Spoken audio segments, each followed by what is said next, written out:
तो इस लेक्चर में हम बात करने वाले हैं जो आपका नेवी एनसीटी का एग्ज़ाम है उसका जो जनरल अवेयरनेस का पार्ट है उसके बारे में, ठीक है। और इस लेक्चर में हम लगभग 20 से 25 क्वेश्चन को डिस्कस करेंगे, लेकिन इस 20 से 25 क्वेश्चन में मैं आपको इतना कुछ एक्स्ट्रा एक्सप्लेन कर दूंगा कि आपके वहां से भी एग्जाम में क्वेश्चन डायरेक्ट आपको देखने के लिए मिलेंगे, ठीक है। और ये सीरीज आपकी कंटिन्यू रहेगी, आपको पूरा डेली सीरीज करनी है। ये तो आपका जनरल अवेयरनेस का हो गया। मैथ की क्लास भी आपकी इसी चैनल पे बहुत ही जल्द स्टार्ट होने जा रही है। एक क्लास मैथ की ऑलरेडी मैंने ली थी, आई होप आप सबने उसको देखा होगा, ठीक है। तो जीके, मैथ और रीजनिंग, इन तीन सब्जेक्ट की क्लास आपकी स्पेशली नेवी एनसीटी एग्जाम को देखते हुए हम कंडक्ट करवाएंगे, ठीक है। तो आपको चैनल पे बने रहना है और सब्सक्राइब करके बेल आइकॉन जरूर प्रेस कर लेना है ताकि आपको हर एक वीडियो का नोटिफिकेशन मिल सके, ठीक है। चलिए, पहला क्वेश्चन है हमारा, ईवीएम का पूर्ण रूप क्या है? What is the full form of EVM? तो हम सबको पता है जो ईवीएम क्या है। ईवीएम एक वोटिंग मशीन है ना, जिससे द्वारा इस समय हमारे जो लोकसभा के चुनाव भी हुए वो भी ईवीएम बेस पे ही हुए ना, तो वही उसी ईवीएम की बात की जा रही है। तो ईवीएम का फुल फॉर्म होता है इलेक्ट्रॉनिक वोटिंग मशीन, ठीक है। तो यहाँ पर इसका ऑप्शन नंबर ए बिल्कुल करेक्ट हो जाएगा। अब अच्छा, मुझे आप ये बताइए, इसके अलावा भी कुछ इंपॉर्टेंट फुल फॉर्म है। जैसे एटीएम का फुल फॉर्म क्या होता है? तो एटीएम का फुल फॉर्म होता है ऑटोमेटिक टेलर मशीन, ठीक है। ये आप सबको पता होगा, और ये जितने मैं पॉइंट एक्स्ट्रा बताऊंगा, एक एक पॉइंट आपके एग्जाम के लिए बहुत ज्यादा इंपॉर्टेंट होने वाला है, ठीक है। दूसरा, आपको कोबोल का फुल फॉर्म ध्यान रख लेना है। तो कोबोल का जो फुल फॉर्म होता है वो होता है कॉमन बिजनेस ओरिएंटेड लैंग्वेज, ठीक है। कॉमन बिजनेस ओरिएंटेड लैंग्वेज, ये होता है आपका कोबोल का फुल फॉर्म, ठीक है। उसी तरह अगर आपसे पूछा जाए कि बायस का फुल फॉर्म क्या होता है, ये क्वेश्चन एयरफोर्स के एग्जाम में 3 से 4 बार पूछा गया है, ठीक है। तो BIOS बायस का फुल फॉर्म होता है बेसिक इनपुट आउटपुट सिस्टम, ठीक है। ये आपका फुल फॉर्म होता है किसका? बायस का, बेसिक इनपुट आउटपुट सिस्टम, ठीक है। तो ये भी आपको ध्यान रख लेना है। उसी तरह आपका एक फुल फॉर्म होता है जीपीआरएस का। क्या होता है जीपीआरएस का फुल फॉर्म? तो ध्यान रखना, जनरल पैकेट रेडियो सर्विसेज, ठीक है। जनरल पैकेट रेडियो सर्विसेज, इसकी पीडीएफ आपको मिल जाएगी टेलीग्राम पे विद ऑल द एनिमेशन, ठीक है। तो आपको परेशान नहीं होना, टेलीग्राम का भी लिंक आपको डिस्क्रिप्शन में दिया गया है। अच्छा, एक फुल फॉर्म और ध्यान रख लेना, एसईओ का फुल फॉर्म। क्या होता है एसईओ का फुल फॉर्म? तो ध्यान रखना, एसईओ मतलब होता है सर्च इंजन ऑप्टिमाइजेशन, ठीक है। सर्च इंजन ऑप्टिमाइजेशन जो है वो आपका एसईओ का फुल फॉर्म होता है, ठीक है। इसी तरह आपको ध्यान रख लेना है रैम का। रैम का फुल फॉर्म क्या होता है? रैंडम एक्सेस मेमोरी, ये तो आप सबको पता होगा, ठीक है। Random access memory.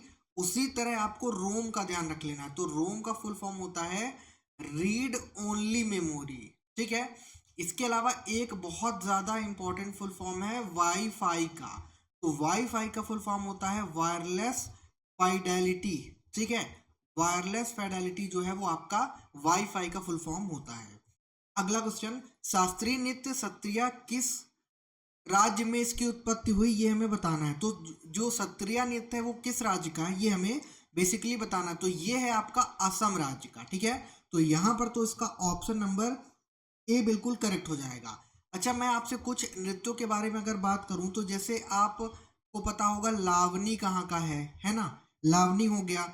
एक आपको पता होगा पोवाड़ा, नाम आपने सुना होगा, ठीक है ना। और आपको एक ध्यान रखना है धंगरी गजा, ठीक है, धंगरी गजा। ये सब कहाँ के नृत्य हैं? तो ये आपके महाराष्ट्र के हैं, ठीक है। ये आप लोग को ध्यान रखना है। अच्छा, एक डांस का नाम है वेरियर डांस। वेरियर डांस के नाम से किसको जाना जाता है?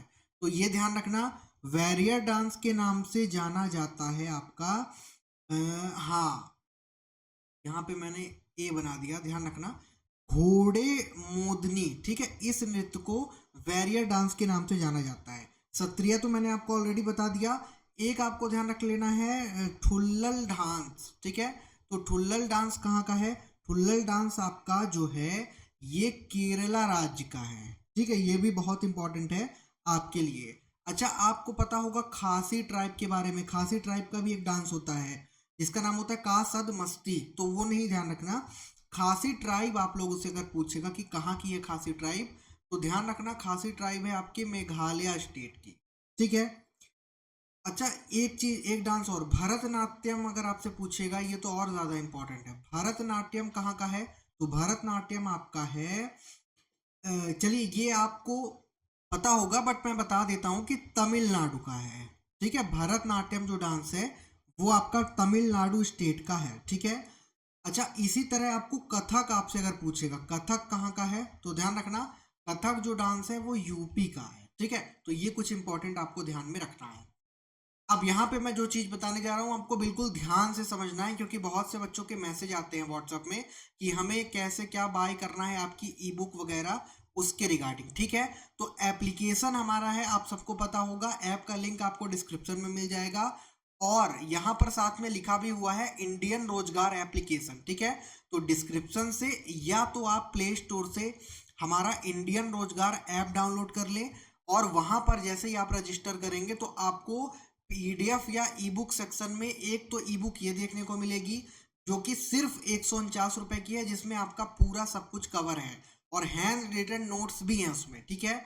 आपको 400 से ज्यादा एमसीक्यू की भी बुक मिल जाएगी, ये भी आपकी एप्लीकेशन पे है। इसका भी प्राइस सिर्फ 69 रुपीज रखा गया है, ये भी आपको पीडीएफ या ई बुक सेक्शन में देखने को मिल जाएगा, ठीक है।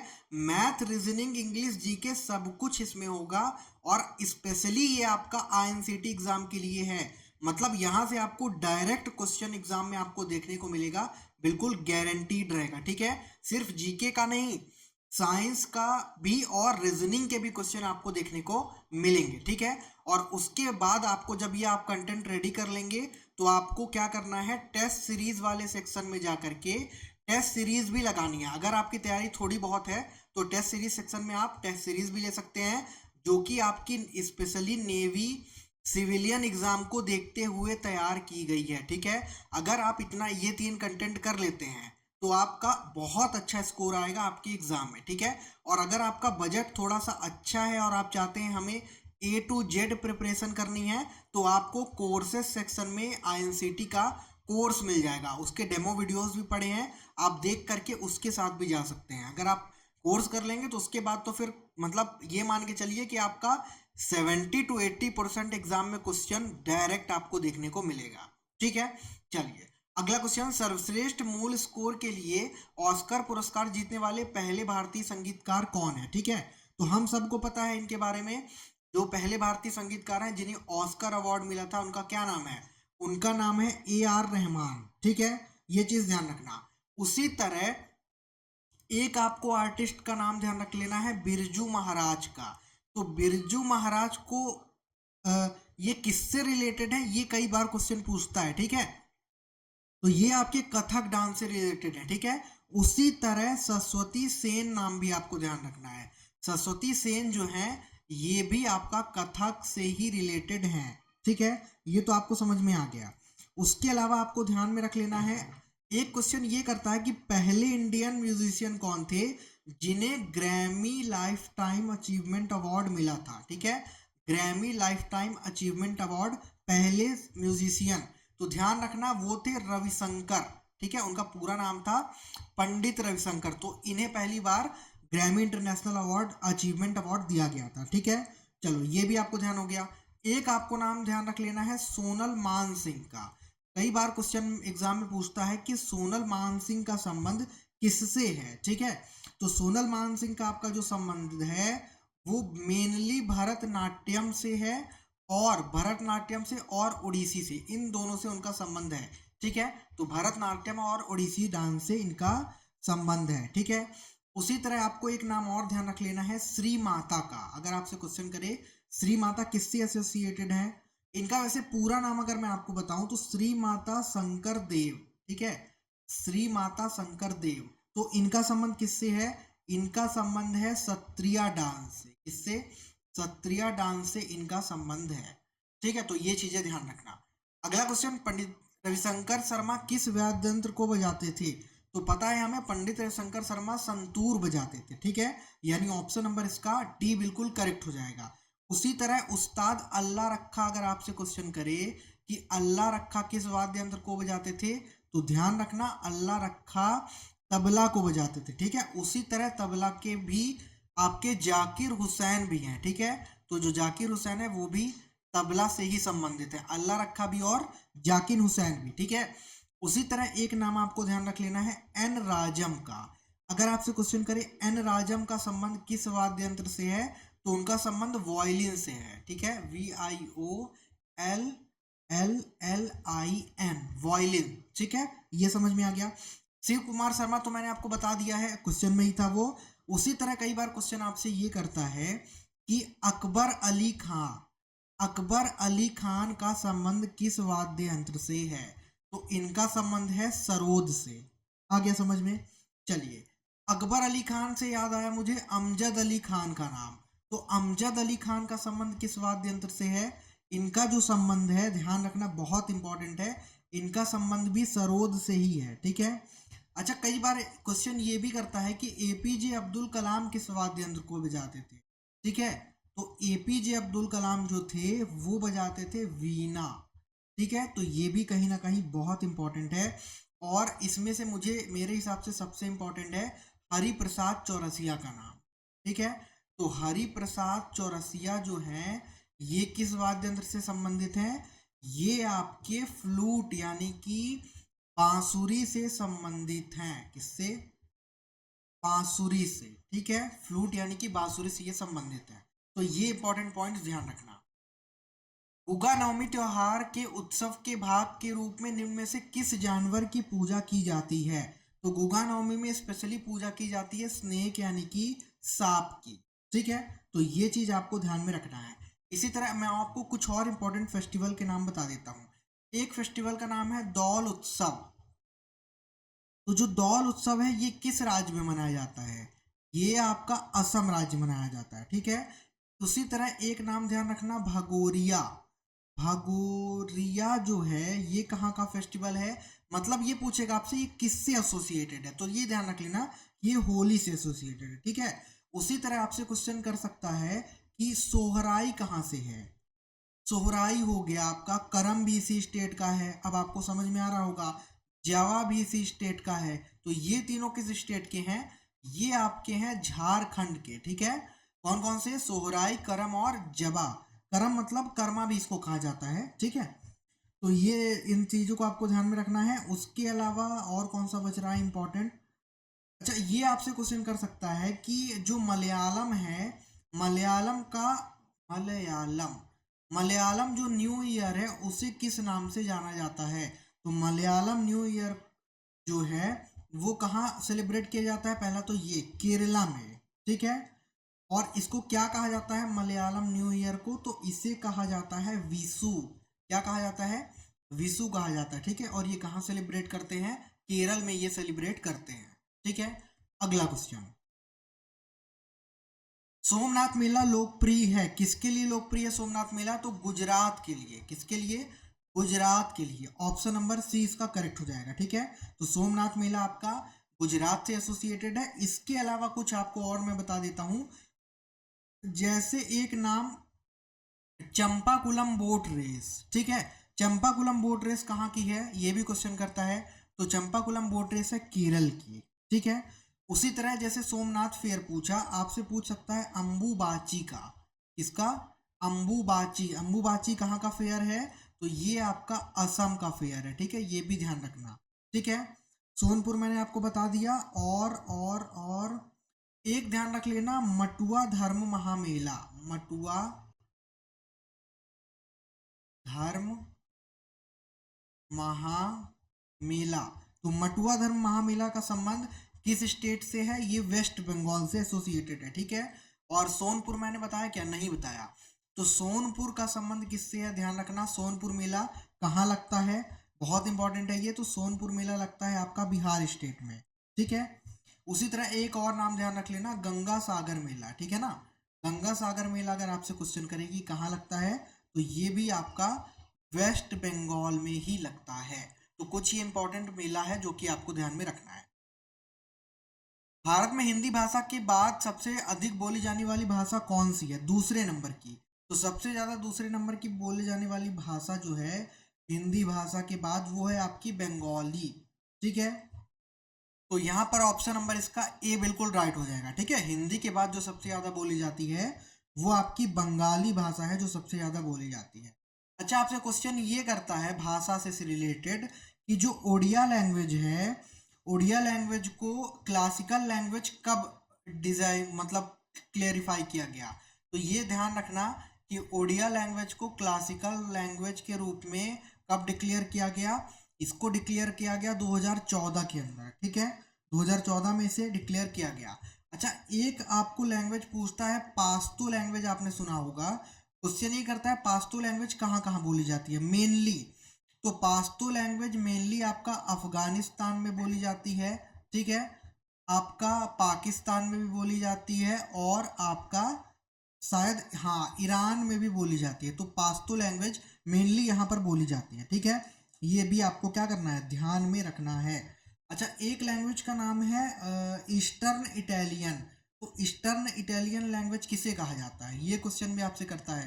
तो ध्यान रखना कि ईस्टर्न इटालियन लैंग्वेज जो है ये है आपकी तेलुगु। तेलुगु को ईस्टर्न इटालियन भी कहा जाता है। ठीक है, ग्रैमी पुरस्कार से सम्मानित होने वाली प्रथम भारतीय महिला कौन है। तो ग्रैमी पुरस्कार से सम्मानित होने वाली पहली भारतीय महिला है तन्वी शाह। ठीक है, ऑप्शन नंबर इसका डी बिल्कुल करेक्ट हो जाएगा। अब फर्स्ट की बात आई है तो फर्स्ट में आपको कुछ और बता देता हूँ। फर्स्ट अगर आपसे पूछे कि फर्स्ट रेडियो शो कब ब्रॉडकास्ट किया गया था। ठीक है, फर्स्ट रेडियो शो कब ब्रॉडकास्ट किया गया, ये अगर आपसे क्वेश्चन करे तो ध्यान रखना कि 1923 में किया गया था। ठीक है, ये सबसे ज़्यादा इंपॉर्टेंट है मेरे हिसाब से। ठीक है, अगर आपसे फर्स्ट की बात कर रहा है तो अगर आपसे क्वेश्चन करे कि फर्स्ट सेंसस भारत में कब हुई, यानी कि पहली जनगणना, तो पहली जनगणना भारत में हुई थी 1872 में। ठीक है, ये भी समझ में आ गया। अच्छा, एक क्वेश्चन आपसे करेगा कि पहला व्यक्ति कौन था जिसने कनकर किया था आपका इंग्लिश चैनल को। ठीक है, और कब किया था। तो इंग्लिश चैनल को कनकर करने वाले जो पहले व्यक्ति थे और कब किए थे, तो 1958 में। क्या नाम था उनका, तो उनका नाम था मिहिर सेन। क्या नाम था, मिहिर सेन नाम था। ये चीज भी बहुत ज्यादा इंपॉर्टेंट है। ठीक है, उसी तरह आपसे क्वेश्चन ये भी कर सकता है कि फर्स्ट वुमेन कौन है जिन्हें सेबी का चीफ बनाया गया, फर्स्ट वुमेन चीफ। ठीक है, first women chief of SEBI. तो ये भी क्वेश्चन कई एग्जाम में पूछा गया है, ये भी आप ध्यान रख लेना। उनका नाम है माधवीपुरी बच। ठीक है, माधवीपुरी बच जो है, इन्हें पहली बार मतलब ये पहली वुमेन चीफ है सेबी की। ठीक है, और एक लास्ट क्वेश्चन ध्यान रख लेना कि पहला आर्टिफिशियल सैटेलाइट, पहला आर्टिफिशियल सैटेलाइट अगर आपसे क्वेश्चन करे कौन सा था, कब वो रेडी हुआ। रेडी हुआ मतलब कब वो स्पेस में लॉन्च हुआ। ठीक है, पहला आर्टिफिशियल सैटेलाइट जो कि स्पेस में लॉन्च हुआ वो कब हुआ था, 1975 में। क्या नाम था उसका, ये भी क्वेश्चन कर सकता है। तो उसका नाम था आर्यभट्ट। ठीक है, आर्यभट्ट जो है वो पहली बार स्पेस में लॉन्च हुआ था और जो कि पहला आर्टिफिशियल सैटेलाइट था लॉन्च होने वाला। ठीक है, प्रथम ओलंपिक आधुनिक खेल एथेंस में कब आयोजित किए गए, ये हमें बताना है। ठीक है, तो पहली बार आयोजित किए गए थे 1896 में, यानी इसका ऑप्शन नंबर ए करेक्ट हो जाएगा। अब आपसे क्वेश्चन ये करता है कि भारत ने एशियन गेम्स को 2 बार रिप्रेजेंट किया, वो तो ठीक है, लेकिन कब कब किया। तो ध्यान रखना, एशियन गेम्स को भारत ने एक बार 1951 में और एक बार 1982 में क्या किया था, आयोजित किया था, या मतलब भारत के अंदर इसका आयोजन हुआ था। ठीक है, तो ये भी इंपॉर्टेंट है ना। अच्छा, उसी तरह आपसे क्वेश्चन ये कर सकता है कि जो पुरुष क्रिकेट विश्व कप है, पुरुष पुरुष क्रिकेट विश्व कप, ये कब शुरू हुआ, मतलब कि मेंस क्रिकेट वर्ल्ड कप, ये कब शुरू हुआ, ये भी इंपॉर्टेंट पॉइंट है। ठीक है, तो ये आपका शुरू हुआ 1975 में। आगे समझ में। ठीक है, तो 1975 में इसकी शुरुआत हुई थी। और आपसे खिलाड़ियों की बात हो रही है तो मैं आपको एक बड़ा नाम बता देता हूँ जो कि इंपॉर्टेंट है। रोनाल्डो का संबंध किससे है। ठीक है, तो ये ध्यान रखना, रोनाल्डो के बारे में पूछा जाता है। रोनाल्डो का संबंध है पुर्तगाल से। किससे है, पुर्तगाल से इनका संबंध है। ठीक है, तो ये चीज भी आपको ध्यान रखनी है। और खेल, हाँ बस इतना ही ध्यान रख लें। ठीक है, अगला क्वेश्चन, गांधी के बाद भारत दुनिया के सबसे बड़े लोकतंत्र का इतिहास, ये पुस्तक किसने लिखी है, ये हमें बताना है। ठीक है, तो ये पुस्तक लिखी है रामचंद्र गुहा ने। मतलब India after Gandhi the history of the world's largest democracy, ये लिखी गई है रामचंद्र गुहा के द्वारा। ठीक है, अच्छा एक दो बुक का जो बहुत इंपॉर्टेंट है मेरे हिसाब से, उसका मैं आपको नाम बता देता हूँ।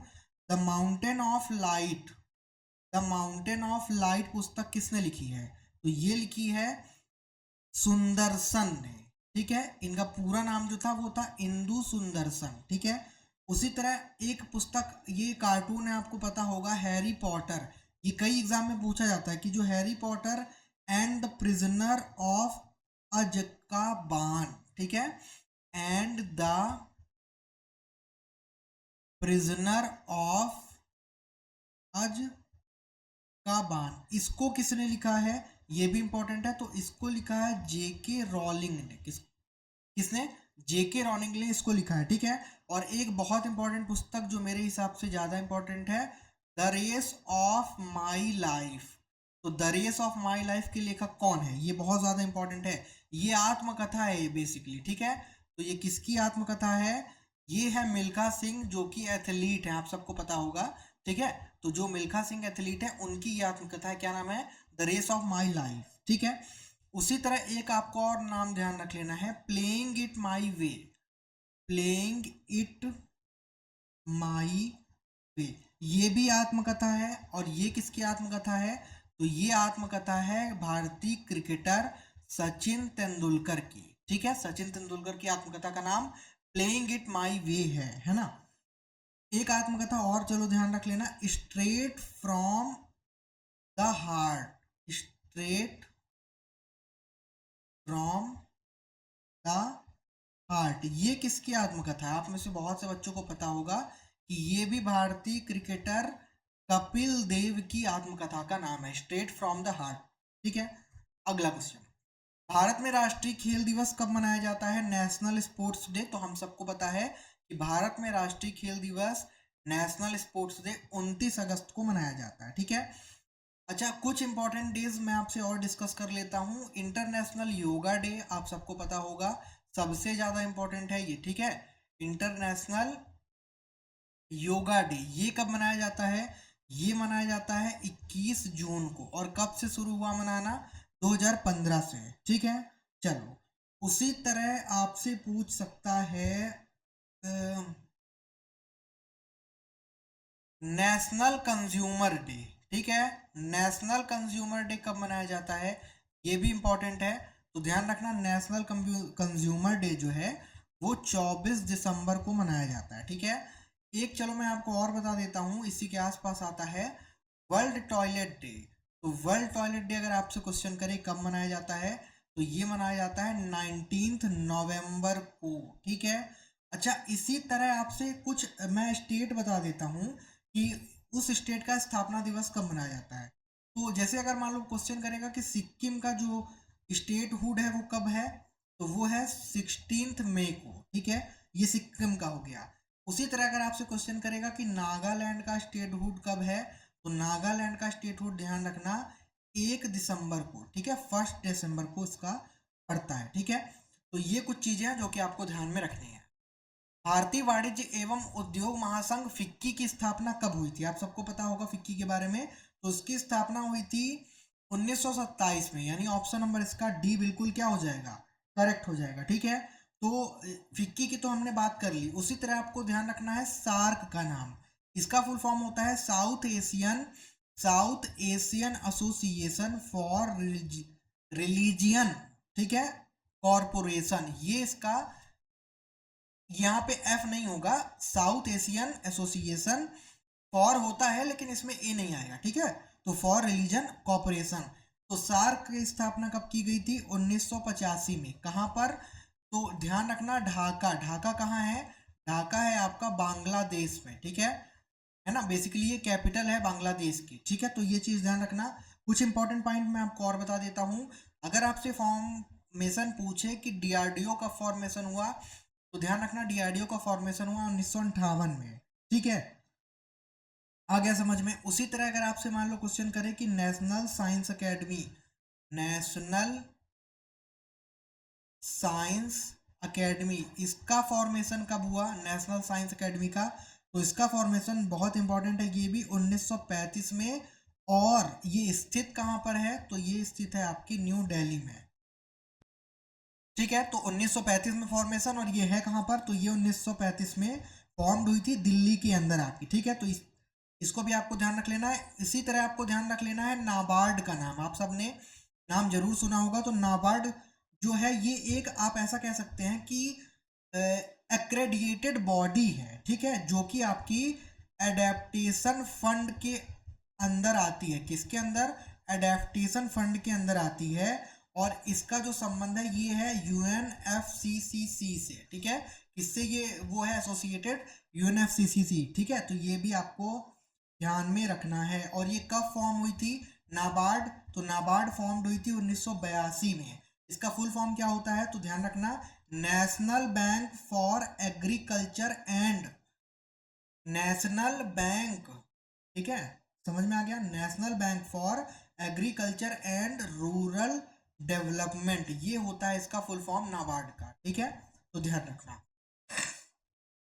जगन्नाथपुरी मंदिर कहाँ स्थित है, ये हमें बताना है। ठीक है, तो जगन्नाथपुरी मंदिर आप सबको पता होगा कि ये आपके उड़ीसा में है। ठीक है, जो पुरी है, पुरी शहर जो है वो आपका उड़ीसा में है। तो यहाँ पे इसका आंसर हो जाएगा ऑप्शन नंबर बी। ठीक है, इसी तरह मैं आपको कुछ इंपॉर्टेंट मंदिरों के बारे में बता देता हूँ जो कि आपके एग्जाम में पूछे जा सकते हैं। ठीक है, तो अगर आपसे क्वेश्चन करे बृहदेश्वर मंदिर कहाँ पर है, चलो मैं हिंदी में लिख देता हूँ, अदरवाइज हिंदी वालों को बहुत दिक्कत हो जाएगी, काफी टाइम से इंग्लिश में लिख रहा हूँ। ठीक है, तो बृहदेश्वर मंदिर तमिलनाडु में। ठीक है, उसी तरह अगर आपसे क्वेश्चन करें महाबोधि मंदिर कहाँ पर है, ये भी बहुत इंपॉर्टेंट है। तो महाबोधि मंदिर जो है ये आपका है गया में, गया है आपका बिहार राज्य में।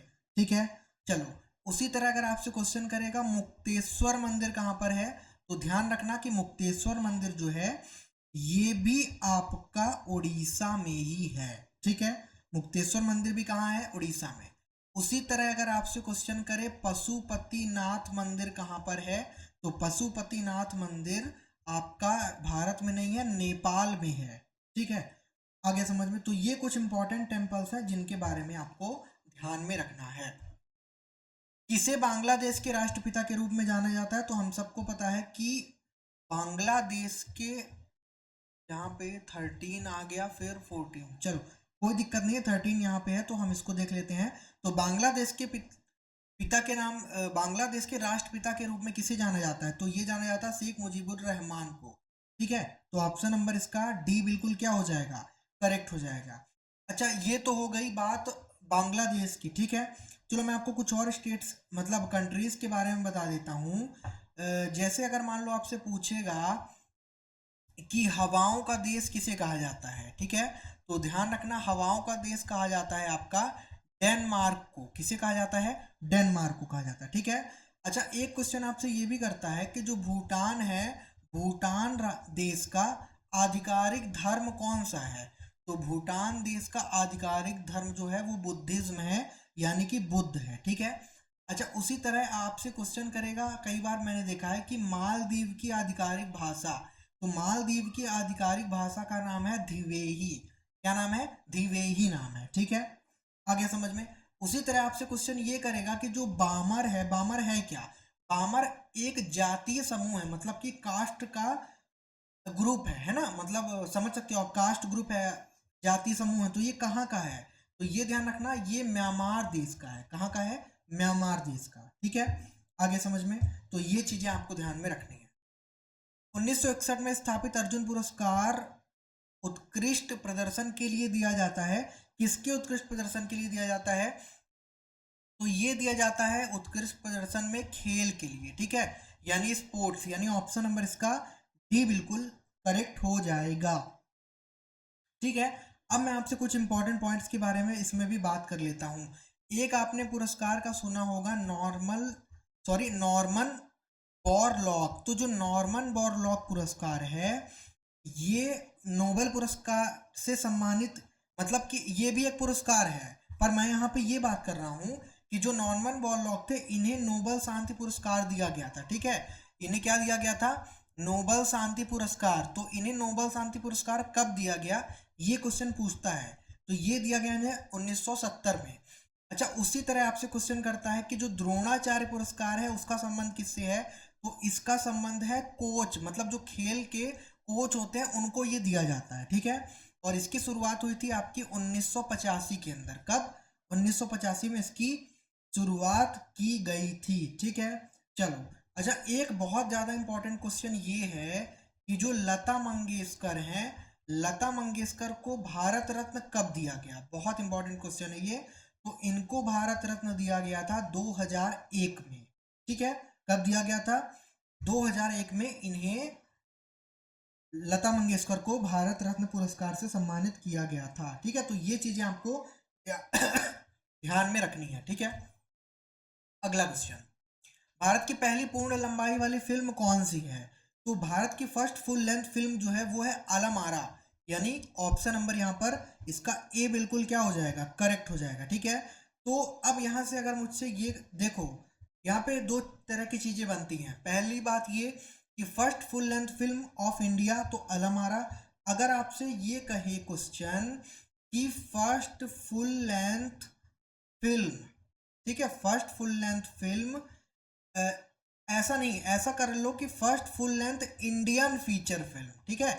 अगर आपसे ये क्वेश्चन करें कि first full length Indian feature film, तो ये कौन सी है? ध्यान रखना, ये है राजा हरिश्चंद्र, ठीक है। ये कौन सी है?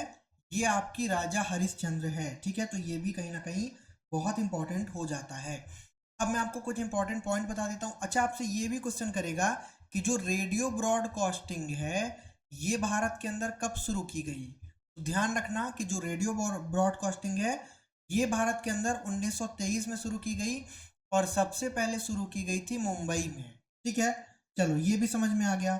अच्छा, एक चीज आपको हाँ, ये भी आपसे क्वेश्चन कर सकता है कि जो टेलीविजन सर्विस है, जो टीवी सर्विस है, टेलीविजन सर्विस है, ये सबसे पहली बार कब शुरू की गई? ठीक है, तो इंडिया में मैं बात कर रहा हूं, तो इंडिया में शुरू की गई सबसे पहली बार 1959 में, ठीक है। अच्छा, टेलीविजन की बात आ रही है तो मैं आपको ये बता देता हूं कि जो सिनेमा है, सिनेमा को किसने इन्वेंट किया था? तो सिनेमा को इन्वेंट किया था ल्यूमियर ब्रदर्स ने। किसने? Lumière brothers. मैं हिंदी में भी लिख देता हूं, ल्यूमियर ब्रदर्स, इन लोगों ने सिनेमा को इन्वेंट किया था, ठीक है। तो ये चीज भी आपको क्या करनी है? ध्यान में रखनी है। अच्छा, एक ये बहुत इंपॉर्टेंट क्वेश्चन है कि जो नाटू नाटू है, आप सबको पता होगा, नाटू नाटू गोल्डन ग्लोब 2023 का विनर है। इसको किसने कंपोज किया, इस सॉन्ग को, नाटू नाटू को? तो ये कई बार क्वेश्चन किया है कई एग्जाम में, तो इसको किया है MM कीरावानी ने। किसने इसको कंपोज, किसने किया है? इसको कंपोज किया है MM कीरावानी ने, ठीक है। तो ये भी इंपॉर्टेंट पॉइंट आपका है। हड़प्पा सभ्यता का मोहनजोदड़ो स्थल किसके तट पर स्थित है? तो हड़प्पा सभ्यता का मोहनजोदड़ो स्थल स्थित है सिंधु नदी पे, यानी इंग्लिश में हम इसे इंदस कहते हैं और हिंदी में हम इसे सिंधु नदी कहते हैं, ठीक है। तो ये चीज समझ में आ गई आपको। इसको आपको क्या करना है? ध्यान में रखना है, ठीक है ना। चलो, अच्छा, एक इससे रिलेटेड मैं आपको और बात बता देता हूं। आपसे क्वेश्चन ये करेगा कि जो महान स्नानागार है, महान स्नानागार कहाँ स्थित है? तो महान स्नानागार भी आपका मोहन जोदड़ो में ही स्थित है। कहां पर? मोहन जोदड़ो में ही महान स्नानागार स्थित है, ठीक है। तो ये चीज भी ध्यान रखना। बुद्ध की जीवनी, बुद्ध चरित किसके द्वारा लिखी गई है, ये हमें बताना है, ठीक है। तो बुद्ध की जीवनी जो पुस्तक है बुद्ध चरित, इसको लिखा है अश्वघोष ने। किसने लिखा है? इसको अश्वघोष नामक कवि ने लिखा है, यानी इसका आंसर हो जाएगा ऑप्शन नंबर बी, बिल्कुल करेक्ट हो जाएगा, ठीक है।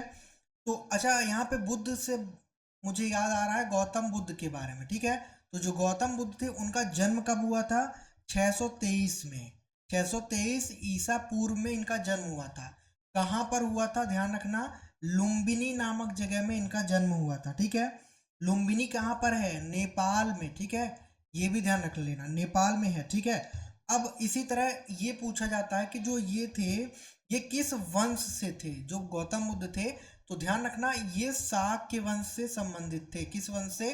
शाक्य वंश से ये संबंधित थे। गौतम बुद्ध के बारे में बात कर रहा हूँ, ठीक है ना। चलो, तो ये चीजें आपको क्या करनी है, ध्यान रखनी है। उसी तरह मैं आपको एक चीज और बता देता हूँ कि भारत का सबसे बड़ा स्तूप, अगर आपसे ये क्वेश्चन करें कि भारत का सबसे बड़ा स्तूप कौन सा है, तो वो है केसरिया स्तूप, ठीक है। और ये कहाँ पर है केसरिया स्तूप, तो ये है आपका बिहार राज्य में। कहाँ पर, बिहार राज्य में ये स्तूप स्थित है, ठीक है। उसी तरह एक स्तूप और ध्यान रख लेना, जो कि बौद्ध स्तूप है, इसीलिए मैं आपको बता रहा हूँ, चौखंडी बौद्ध स्तूप। तो चौखंडी बौद्ध स्तूप कहाँ पर है, ये क्वेश्चन करता है आपसे, ठीक है। तो ये आपका उत्तर प्रदेश में है। कहाँ पर, उत्तर प्रदेश में। संविधान के प्रारूपण के दौरान संविधान सभा के कानूनी सलाहकार कौन थे, तो उस समय कानूनी सलाहकार जो थे, मतलब लीगल एडवाइजर कौन थे, बी एन राव। कौन थे, बी एन राव जो थे वो लीगल एडवाइजर यानी कि कानूनी सलाहकार थे संविधान सभा के, ठीक है। तो ये चीज आपको ध्यान रखनी है। अब अगर आपसे क्वेश्चन ये करता है कि संविधान का पहला सत्र, संविधान सभा का जो फर्स्ट सेशन था, वो कब आयोजित किया गया, ठीक है। तो ये क्वेश्चन इंपॉर्टेंट है। तो ये आयोजित किया गया 9 दिसंबर 1946 को, ठीक है। ये तो समझ में आ गया। अच्छा, अगर आपसे क्वेश्चन ये करे कि संविधान के जो प्रारूपण है, तो प्रारूपण के दौरान संविधान सभा के मुख्य प्रारूपकार कौन थे, प्रारूपण के समय संविधान सभा के मुख्य प्रारूपकार इंपॉर्टेंट है, ये भी ध्यान रख लेना। इनका नाम था एस एन मुखर्जी। क्या नाम था, एस एन मुखर्जी जो थे वो मुख्य प्रारूपकार थे, ठीक है। अच्छा, एक बहुत बेसिक और बहुत इंपॉर्टेंट क्वेश्चन, किस दुनिया का सबसे लंबा लिखित संविधान किस देश का है, ठीक है। सबसे लंबा लिखित संविधान किस देश का है, तो ये भी बहुत इजी है और सबसे ज्यादा इंपॉर्टेंट है ये क्वेश्चन। तो हमें पता है कि हमारा भारत का जो संविधान है वो सबसे लंबा संविधान है और सबसे लंबा लिखित संविधान है, ठीक है। तो ये भी आपको क्या करना है, ध्यान में रखना है, ठीक है। तो ये कुछ इंपॉर्टेंट पॉइंट्स थे जो कि मैंने आपको बता दिया, ठीक है। चलो, हमारे सौरमंडल का सबसे छोटा ग्रह कौन सा है, ऑप्शन है हमारे मरकरी, अर्थ, वीनस, जुपिटर। तो सबसे छोटा ग्रह है मरकरी, ठीक है, यानी कि बुध, ठीक है। इसे हिंदी में हम बुध कहते हैं और इंग्लिश में इसे मरकरी कहते हैं, ठीक है। अच्छा, उसी तरह अगर आपसे क्वेश्चन मान लो ये करे कि जो टोटल मून है, टोटल मून इन नेपच्यून, मतलब कि नेपच्यून ग्रह में टोटल नंबर ऑफ मून्स कितने हैं, तो 14, ध्यान रखना, ठीक है। अच्छा, अगर आपसे क्वेश्चन ये करे कि सोलर सिस्टम का सबसे हॉटेस्ट प्लैनेट यानी कि सबसे गर्म ग्रह तो कौन सा है, ध्यान रखना, वीनस है वो। कौन सा, वीनस। अगर आपसे क्वेश्चन ये करे कि हमारे सौर मंडल का सबसे बड़ा यानी कि लार्जेस्ट प्लैनेट कौन सा है, तो लार्जेस्ट प्लैनेट है आपका जुपिटर, ठीक है। ये भी ध्यान रख लेना। अच्छा, इसके अलावा अगर आपसे क्वेश्चन ये करे कि रेड प्लैनेट किसे कहा जाता है, लाल ग्रह, तो रेड प्लैनेट कहा जाता है मार्स को यानी कि मंगल को, ठीक है। उसी तरह ध्यान रख लेना, अगर आपसे क्वेश्चन करे कि ब्लू प्लैनेट किसे कहा जाता है, तो ब्लू प्लैनेट कहा जाता है आपका अर्थ को यानी कि पृथ्वी को। क्यों कहा जाता है, क्योंकि इसमें लगभग लगभग 71% क्या है, पानी है ना, इस वजह से इसको ब्लू प्लैनेट कहा जाता है, ठीक है। तो ये क्वेश्चन इतना हो गया हमारा, और आज का हमारा लास्ट क्वेश्चन और ये बोनस क्वेश्चन है। तो न्यूनतम दूरी कितनी होती है, स्पष्ट दूरी की हमें बताना है, ठीक है। हमें पता है कि जो न्यूनतम दूरी होती है वो होती है 25 सेंटीमीटर यानी कि 250 mm, ठीक है। ऑप्शन नंबर यहाँ पर इसका सी बिल्कुल करेक्ट हो जाएगा। ये न्यूनतम दूरी है स्पष्ट दृष्टि के लिए, ठीक है। चलो, ये तो मैंने आपको बता दिया। अब अगर आपसे ये पूछेगा, दूरबीन तो आप सबको पता होगा, तो अगर आपसे ये पूछे कि जो दूरबीन है उसमें कौन से दर्पण का, कौन से मिरर का यूज करते हो, तो अवतल दर्पण का, ठीक है। अच्छा, अवतल दर्पण का इसमें यूज होता है, ठीक है। अच्छा, सौर कुकर आप सबको पता होगा, सोलर कुकर, सोलर कुकर में किस दर्पण का यूज किया जाता है, तो उसमें भी सेम अवतल दर्पण का ही यूज किया जाता है, ठीक है। अच्छा, दूरबीन तो मैंने आपको बता दिया, आपको ये ध्यान रखना है कि जो परावर्तक दूरबीन है, परावर्तक दूरबीन को किसने इन्वेंट किया था, बहुत इंपॉर्टेंट क्वेश्चन है ये। तो इसको किया था न्यूटन ने, ठीक है। न्यूटन ने इसको इन्वेंट किया था। इसके अलावा कुछ एक दो इंपॉर्टेंट और पॉइंट, अगर आपसे क्वेश्चन ये करे कि सबसे अधिक आवृत्ति और वाली कलर कौन सा होता है, सबसे ज्यादा आवृत्ति वाला, ठीक है। सबसे अधिक ऊर्जा और सबसे ज्यादा आवृत्ति वाला कलर होता है आपका बैगनी कलर। कौन सा कलर? बैगनी कलर। ठीक है। अगर आपसे क्वेश्चन ये करे कि चलो बैगनी तो हो गया है ना, और ऐसा क्वेश्चन करेगा कि जिसमें अधिकतम ऊर्जा होती हो, ठीक है, जिसमें अधिकतम ऊर्जा यानी कि मैक्सिमम एनर्जी हो, और सबसे लंबी तरंग दैर्ध्य मतलब कि लॉन्गेस्ट वेवलेंथ हो, यानी कि लंबी तरंग दैर्ध्य हो, वो कलर कौन सा होता है? तो वो भी ध्यान रख लेना, वो कलर होता है आपका लाल कलर। ठीक है, यानी कि रेड कलर। ठीक है। और इसी तरह यहाँ पे मैंने आपको एक चीज नहीं बताई, एक और क्वेश्चन ध्यान रख लेना कि अगर आपसे ये करे क्वेश्चन कि जो द्विफोकल लेंस होता है, द्विफोकल लेंस में जो लेंस यूज किया जाता है वो भी आपका अवतल लेंस ही होता है। ठीक है। तो द्विफोकस जो लेंस है उसके ऊपरी भाग में जो लेंस यूज होता है, कहाँ पर? ऊपरी भाग में, तो वो आपका अवतल लेंस ही होता है। एक बार मैं आपको फिर रिमाइंड कर रहा हूँ, एप्लीकेशन की आपको लिंक डिस्क्रिप्शन में मिल जाएगी, आपको जरूर डाउनलोड कर लेना है और सारे ई बुक को आंख बंद करके आप परचेस कर सकते हैं। क्वालिटी तो आपको पता ही है, और अगर आपका बजट अच्छा है तो आप बैच के साथ जा सकते हैं। ठीक है। बैच अगर आप कर लेते हैं तो आपका पूरा A to Z preparation complete हो जाएगी। ठीक है। तो तीनों चीज आपको जरूर ले लेना है, पहला तो ये वाली ई बुक, दूसरा ये वाला, और तीसरा आपको मॉक टेस्ट परचेज कर लेना है। ठीक है। और फोर्थ, अगर आप कोर्स चाहते हैं तो आप कोर्स भी ले सकते हैं, जो कि स्पेशली INCT का ही है। ठीक है। कोर्सेज सेक्शन में आपको मिल जाएगा। ठीक है। तो टेलीग्राम की लिंक और आपके एप्लीकेशन दोनों की लिंक आपको डिस्क्रिप्शन में मिल जाएगी, और यूट्यूब चैनल की भी लिंक मिल जाएगी। तीनों चीज़ों को आपको ज्वाइन कर लेता है। मिलते हैं हम अपने नेक्स्ट लेक्चर में अच्छे से, तब तक के लिए थैंक यू सो मच।